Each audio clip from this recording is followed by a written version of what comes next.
TBIC, the best in sports entertainment. We're here live in Empowerment USA. TNS Media Group is the team. So we got a question, that was proposed to us, and we wanted to kind of give our thoughts and our opinions on this. The question was, why is it difficult for college quarterbacks to make the transition to the NFL, or why is it that a college quarterback can be very successful in the college rankings, and then once it gets to the NFL, they cannot produce or they cannot be or have the same success that they will have in college?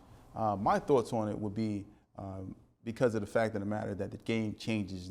These NFL coaches are getting paid a lot of money to scheme onto how to slow you down, to find your weaknesses, no matter what it is.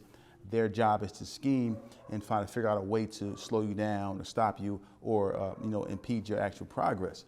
And this is something that limits the college quarterbacks who are drafted and highly touted to be the next superstar in the NFL, because but the issue is they cannot make that transition, possibly because of the learning curve or whatever it may be. But your thoughts on why these college players don't always pan out to be successful in the college rankings? Well, first and foremost, you was definitely right. It's a lot of money put into these coaches as far as them coming up with the schemes on stopping these, players, opposing players, when they come out of the college level to the NFL level. So the coaches is getting paid to come up with all types of schemes, like you said, to stop whatever progress this quarterback is trying to distribute. They going underneath, they going over top. The coverages is just, they're coming so fast that they're not coming at that pace at a college level. Mm-hmm. And more importantly, the players are bigger and faster and stronger than what they were in college. You have linebackers that's running as fast as a running back in the NFL. Like, you have defensive tackles that will run your quarterback down. Mm-hmm. They're extremely strong. These are boys turning into grown men. Mm-hmm. This is a grown men game in this NFL.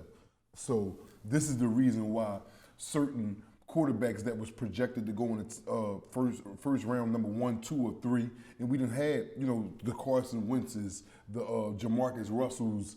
We done had a few quarterbacks that went 1 or 2 and didn't pan out to play. They didn't pan out and play like how they did in college. Yeah. Because the game speeds up. Mm-hmm. It speeds up at an alarming rate. Like you said, the coaches get paid money to come up with schemes to stop that quarterback, but also the players is more physically built than what they were in college. Yeah. They have more access to, a lot of these colleges, their gyms is great. These universities all over the country, their gyms is, spectacular, just like the NFL.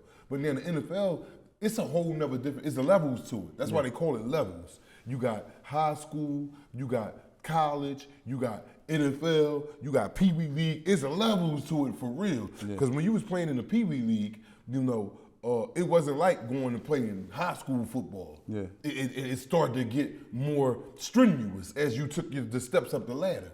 But back to a college quarterback coming to the NFL, the game is like night and day.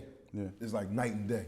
So also, you notice that a lot of the college quarterbacks that make that transition, who are drafted by these NFL teams, when they get to these places and they don't make the actual adjustment, and they cannot make why they don't actually get adjusted to the actual speed of the game, as you said. Now they get injured, they get hurt, and then they get stacked a lot, and then they become damaged goods, whereas though they're or broken spirit. Yeah, and then they never pan out, so they've already lost. And then when this happens, why is it that most quarterbacks cannot bounce back? Why do they have a hard time bouncing back after they had rough seasons? They can't get around that curve. It's called the learning curve. Mm-hmm. That edge. Every rookie. That's why they call it they call it the sophomore slump after the initial first year. Mm-hmm. Either that first year is going to make you or it's going to break you. That's just it in the NFL. Either you got what it takes, especially if you go in the top in the first round in the top 10 to 15 picks. Mm-hmm. Either it's because 9 times out of 10 you're going to be thrust into a role right away. Yeah. Back in the day, it used to be you sit back for a year or two, especially for a quarterback. You sit back for a year or two behind a quarterback that's getting older that was great. Quarterbacks that came in we're going to say Aaron Rodgers. Aaron Rodgers sat behind Brett Favre for a minute. Yeah.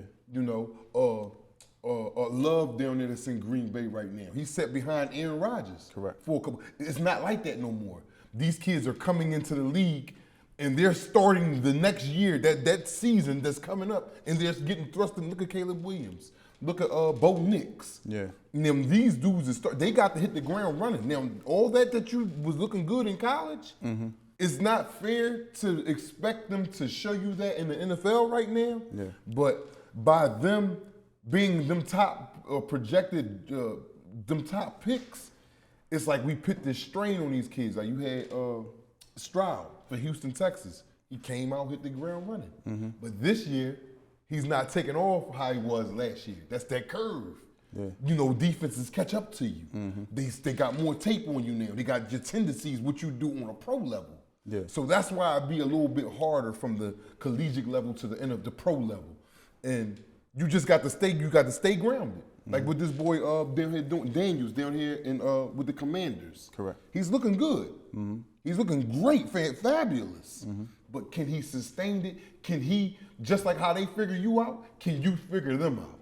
You understand what I'm saying? That's all it is. Yeah. You know, some can do it, some can't. Yeah. You see the likes of some top picks, man, that, like I mentioned, Carson Wentz, Jamarcus Russell, these dudes went through the ringer and they showed you sparks of why they was drafted at that number they was drafted at, but they couldn't maintain, or I would say figure out how, just like how they got figured out. Now, it's a mental chess match. You got to go into the game, okay, they figured out what your tendencies is this there. You got to stay evolving. You got to stay evolving, just like the college level, the NFL level. We started from the Pee Wee level. It keeps on evolving. That's why it gets harder and harder and harder. Yeah. So, you know, the thought is that, you know, it's, as a level change, you got to change as a player. You got to continue to, you know, stay and watch tape, watch film, stay in the gym. You know, it doesn't stop just because you made it to the NFL. You got to continue to learn. So there you have it. It's TBIC, the best in sports entertainment. Yo, you already know who it is, man. If you don't know, call your cable provider and get your Wi-Fi fixed, man.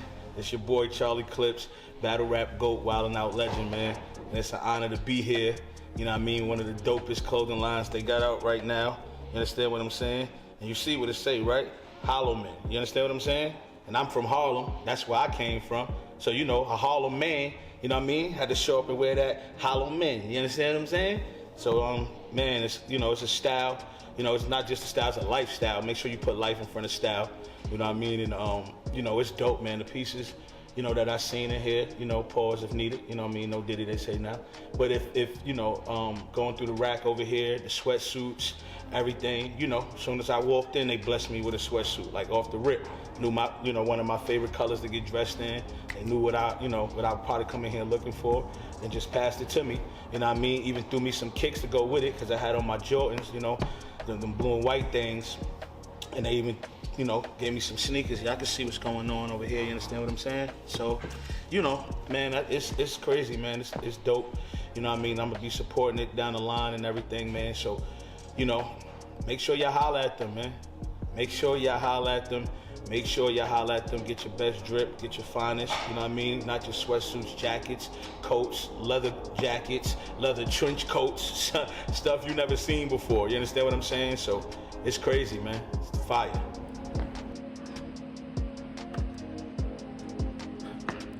I know a lot of clothing lines better than this one. Psych, I lied.